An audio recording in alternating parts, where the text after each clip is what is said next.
அஸ்ஸலாமு அலைக்கும் வரஹ்மத்துல்லாஹி வபரகாத்துஹு. இன்னாலில்லாஹி வ இன்னா இலைஹி ராஜிஊன். அன்பார்ந்த அனைத்து உறவுகளுக்கும் இனிய மதிய வணக்கம். உங்களுக்கே தெரியும், வேலை முடிச்சு வாரது நைட்டு 12 மணி ஆகிரும். அதுக்கப்புறமா நைட்டு விடிய காலையில் போகிறதுக்குரிய நியூஸை ரெடி பண்ணினா மறுபடியும் ஃபுல்லாக டே டைமில் வேலை இருக்கிறதால எப்படியாவது ஒரு தகவல்கள் உங்களுக்கு அப்டேட் பண்ணுறதுக்கு கிடைக்கிற அந்த கேப் என்னோடய ஃப்ரீ டைம் இது தான். அதனால தான் இந்த டைமில் நேற்று இரவே ரெடி பண்ண வீடியோ தான் இரவையில் ரெடி பண்ணி போடுறது. எதுவும் நினச்சிக்காதீங்க. எனக்கு ரீசண்டாக ஒரு ஃபோட்டோ ஒன்று ஷேர் ஆகியிருந்துச்சு ஃபேஸ்புக்கில் 2 இளைஞர்களுடைய. அதோடு அவங்க பிடிச்சி நிற்கிற இந்த பைக், ரேசிங் பைக். இந்த ஃபோட்டோ எனக்கு என் கண்ணில் படுறது, ஃபேஸ்புக்கில் என் கண்ணில் படுறதுக்கு முன்னாடி எனக்கு ஒரு அம்மா ஒரு வாய்ஸ் அனுப்பியிருந்தாங்க. நாட்டில் இந்த காரு இந்த இதெல்லாம் சர்ப்ரைஸ் பண்ணுறாங்க தானே, அது மாதிரி பைக்கை சர்ப்ரைஸ் பண்ணுறதுக்கு தன்னுடைய மகனுக்கு பர்த்டேக்கு பைக்கு டெலிவரி பண்ணுற மாதிரி யாராவது இருக்காங்களான்னு. அப்போது நான் அந்த ஃபேஸ்புக்கில் சில ரீல்ஸுகளை நான் சேவில் போட்டு வச்சுருந்தேன்.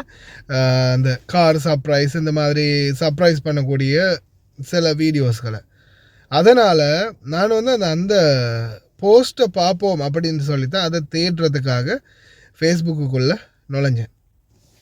ஆனால் நுழையும் போது எனக்கு முதலாவதாகவே கிடைச்சது எதுன்னு பார்த்தீங்கன்னா, முதலாவதாகவே என் கண்ணில் அந்த ஃபேஸ்புக்குள்ளே என்ட்ராகின உடனே என் கண்ணில் பட்டது இந்த பைக் விபத்து சம்பவம் தான். அன்பார்ந்த உறவுகளே, வெளிநாடு வாழ் தாய் தந்தையர்களே, இன்னைக்கு நிறைய பேர் உங்களுடைய முயற்சிகள், உங்களுடைய குழந்தைகளை நல்லபடியாக வளர்க்கணும், இந்த சமுதாயத்தில் நல்ல அந்தஸ்தில் வைக்கணும். அதே மாதிரி ஆரம்ப காலம் உங்கள் குழந்தைகளை பார்த்திங்கன்னா, இப்போ பக்கத்து வீட்டுக்காரங்க ஒரு தடவை பைக் கேட்டு கொடுத்துருக்க மாட்டாங்க, ஏதாவது ஒன்று கேட்டு கொடுத்துருக்க மாட்டாங்க. அது ஒரு மனசில் அது வேதனையாக இருக்கும், ஒரு ஈரலாக இருக்கும். நம்மளுக்கு நம்ம காசில் ஒன்று வாங்கணும், நம்ம பிள்ளைங்களை நம்ம சம்பாதிச்சு நம்ம பிள்ளைங்களை இப்படி நல்லா வைக்கணும் அப்படின்ற ஒரு கனவுகள், ஒரு தாய் தகப்பனுடைய கனவு.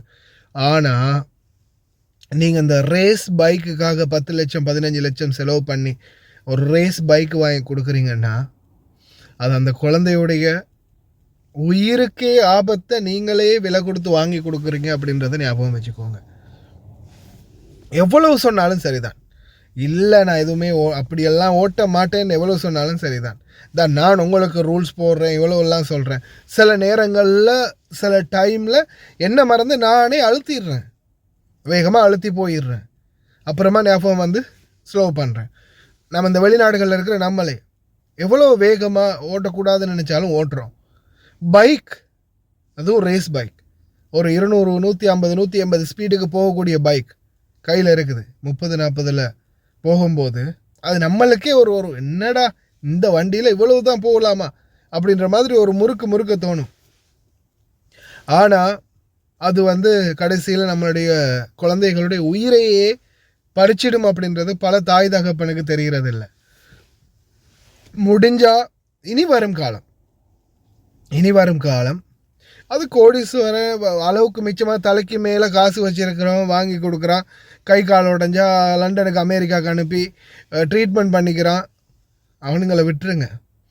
உங்களுடைய குழந்தைகளுக்கு நீங்கள் ஒரு 10-20 லட்சம் செலவு பண்ணி ஒரு பைக்கு வாங்கி கொடுக்குறத அந்த குழந்தைகளுடைய வாழ்க்கையை உயர்த்துறதுக்கான வேறு ஏதாவது ஒரு வழிமுறைகளை செய்யுங்க.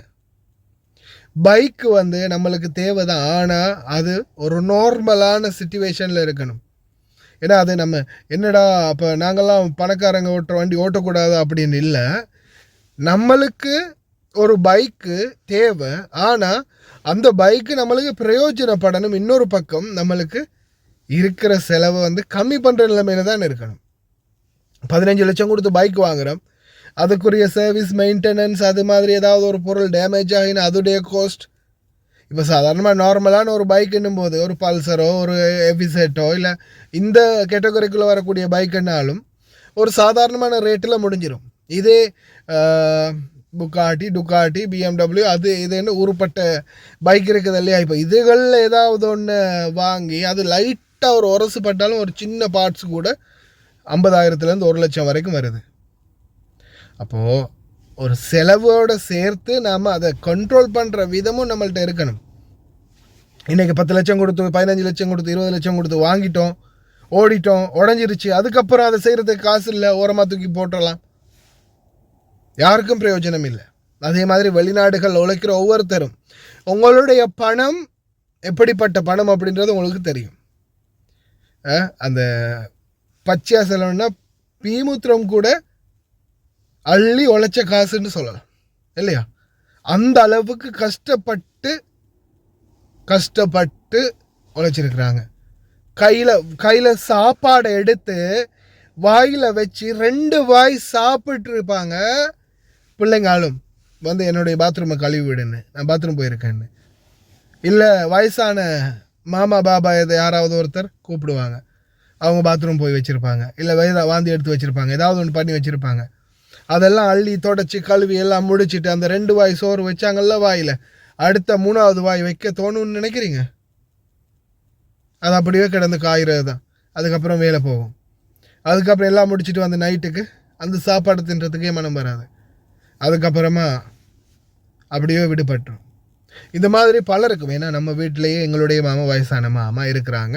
ஏன்னா அது ஓப்பனாக சொல்லணும் இல்லையா. எங்களுடைய வீட்டு மாமாவும் வயசான மாமா, வீல் சேரில் போகிறவங்க, நோயாளி. அப்போ அவங்களுடைய நிலைமையும் நம்ம வீட்டில் வேலை பார்க்குற சகோதரிகளும் அதே மாதிரி தான். சில நேரங்களில் மாமா கூப்பிடுவாங்க, பெல் அடிப்பாங்க, சாப்பிட்டுட்டு இருக்கும் போதே எழும்பிட்டு போவாங்க. அதுக்கப்புறம் வந்து பார்த்தா இப்போ சாப்பிட முடியாது அப்படின்னு சொல்லிட்டு போயிடுவாங்க. அது என்ன நம்மளுக்கே புரியுது. ஏன்னா சில விடயங்கள் வந்து அருவருப்பான சில விடயங்கள் இருக்குது. அப்போ அந்த நேரத்தில் அதெல்லாம் இது பண்ணிவிட்டு வந்து மறுபடியும் சாப்பிடக்கூடிய அந்த மனசு வராது. அப்போ இந்த மாதிரியெல்லாம் கஷ்டப்படுறீங்க. வெளிநாடுகளில் பலருமே கஷ்டப்படுறீங்க. அதே மாதிரி தான் டிரைவர்களுடைய நிலைமை. தாய்மார்கள் மட்டுமில்லை, தந்தைமார்களும் அதே மாதிரி தான். இன்றைக்கி எத்தனை தந்தைமார்கள் காலையில் விடிய காலையில் எழும்பி ஒரு 10 வண்டி 5 வண்டியை பிடிச்சி கழுவுறாங்க. ஏன்? அவங்களும் குடும்பத்துக்கு இன்னும் கொஞ்சம் அதிகமாக செலவுக்கு காசு ஆகிரும், இன்னும் கொஞ்சம் அனுப்பிடலாம் அப்படின்றதுக்காக. வீடுகளில் கொடுக்கக்கூடிய சாப்பாடு எனக்கு தெரிஞ்சு சகோதரர் மனோ இப்போ ரீசெண்டாக போனஸ் எல்லாம் எடுத்து நாங்கள் எம்பசி கொடுத்து அவரை பத்திரமா அனுப்பி வச்சோம் இல்லையா.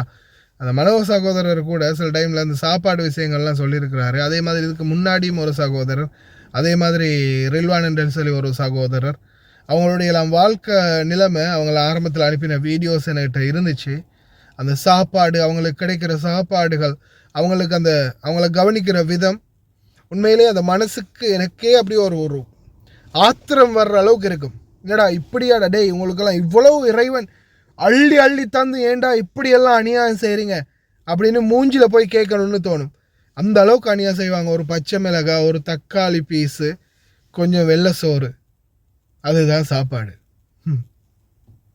அரபு நாடு வெளிநாடுன்னு வந்து கடைசியில் நாட்டில் கூட பச்சை மிளகா தக்காளி சோறுன்னு சாப்பிட்றதில்ல, ஏதாவது ஒரு குழம்போட சோறு சாப்பிட்டோண்டா.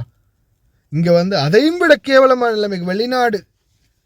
ஆனால் நாட்டில் இருக்கிறவங்க நினைக்கிறது, மச்சா வெளிநாட்டில் இருக்க வெளிநாட்டு சாக்லேட், வெளிநாட்டு பர்ஃப்யூம், வெளிநாட்டு டோஃபி சாக்லேட், அதே மாதிரி வெளிநாட்டு சிகரெட், வெளிநாட்டு அது, வெளிநாட்டு இது. ஆனால் இந்த வெளிநாட்டில் நாங்கள் படுற பாடன்ன்றது இந்த வெளிநாடு வாழ் தொழிலாளர்களுக்கு தான் தெரியும் இல்லையா.